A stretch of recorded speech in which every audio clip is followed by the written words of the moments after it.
أرادك قلبي من صميم الفؤاد. Sejarah Kesultanan Palembang dimulai pada pertengahan abad ke-15 pada masa hidupnya seorang tokoh bernama Aryo Damar.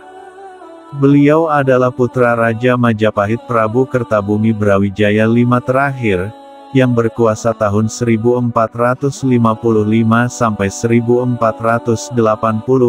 di Palembang Lamo, yang sekarang letaknya di kawasan Satu Ilir. Saat Aryo Damar ke Palembang, penduduknya sudah banyak memeluk Islam dan ia juga kemudian memeluk Islam. Namanya pun berubah menjadi Aryo Abdillah atau Aryo Dillah. Ia mendapat hadiah dari ayahnya salah seorang istrinya keturunan Cina yang telah memeluk Islam. Saat putri ini diboyong ke Palembang ia sedang mengandung Raden Fatah.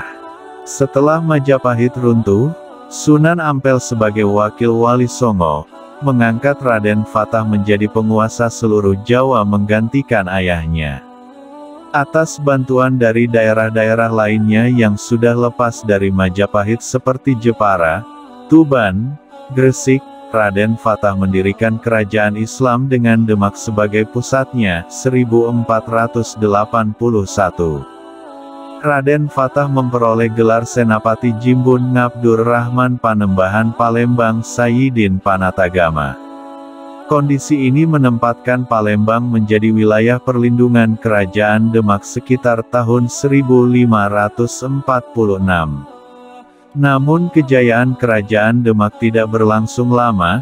Setelah Pangeran Trenggono Sultan Demak III, anak Raden Fatah wafat, terjadilah perang saudara yang melibatkan Arya Penangsang dari Jipang dan Pangeran Hadiwijaya dari Pajang Badarudin, 2008.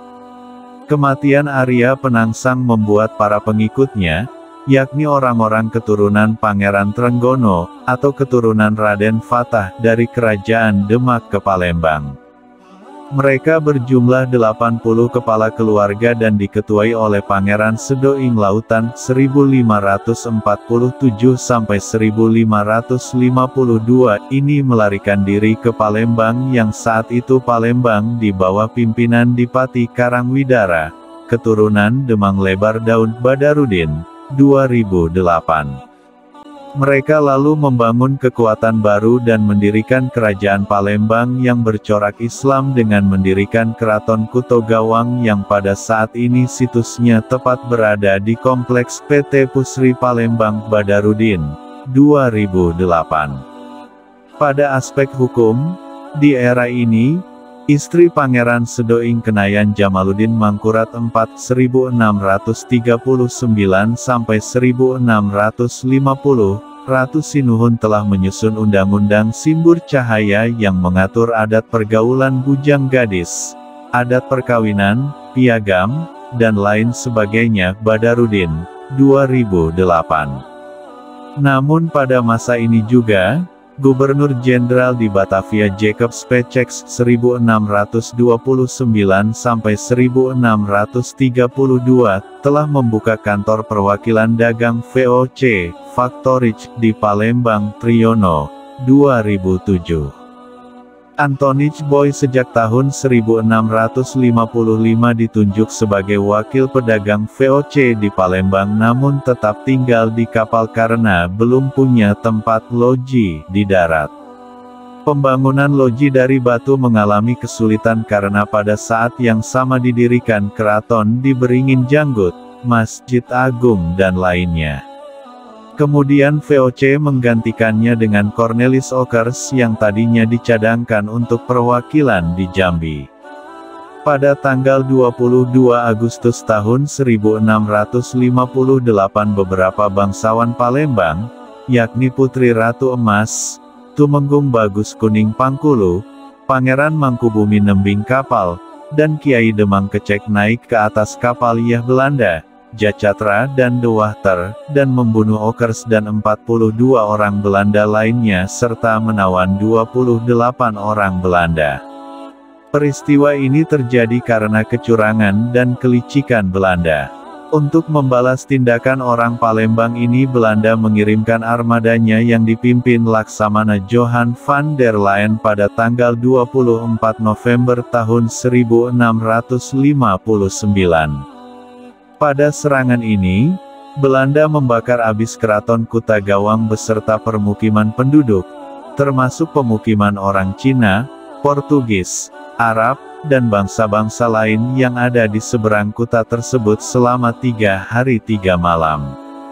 Akibat keraton Kuta Gawang dibakar habis oleh VOC, Sultan Abdurrahman kemudian memindahkan keraton ke Beringin Janggut, sekarang sebagai pusat perdagangan Palembang.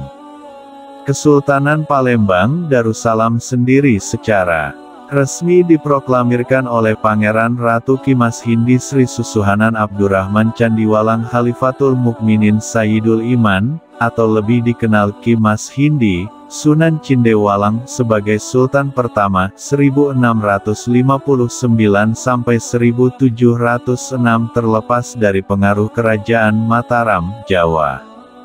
Dia menyatakan diri sebagai Sultan, setara dengan Sultan Agung di Mataram. Corak pemerintahannya pun diubah condong ke corak Melayu dan lebih disesuaikan dengan ajaran agama Islam. Dari bentuk sistem pemerintahan keraton Jawa di tepi Sungai Musi, para penguasa kerajaan Palembang ini kemudian beradaptasi dengan lingkungan Melayu di sekitarnya.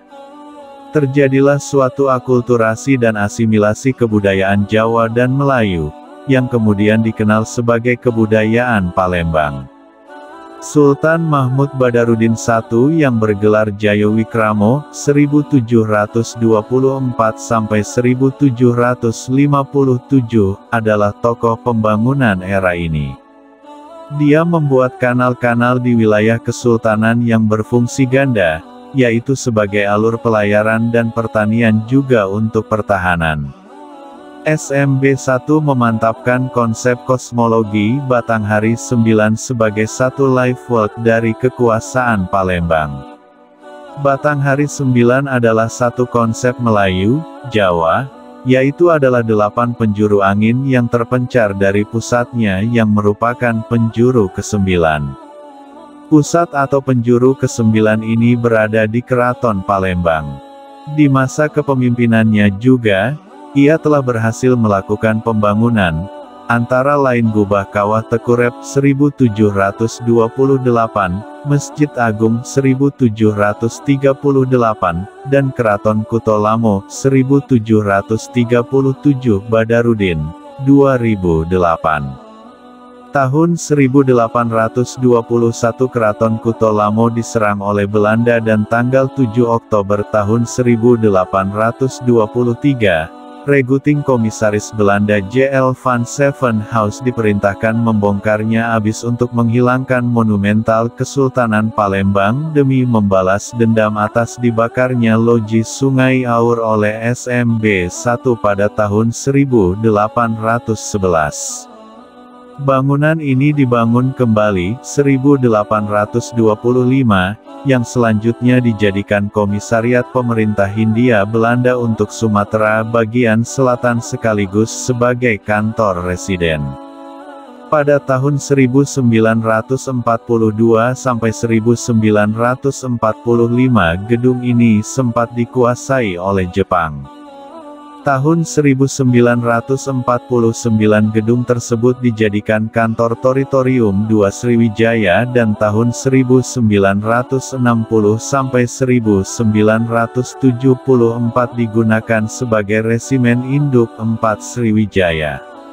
Kini Keraton Kutolamo itu berganti nama menjadi Museum Sultan Mahmud Badarudin II yang diabadikan sekaligus untuk mengingat dan menghargai jasa-jasanya.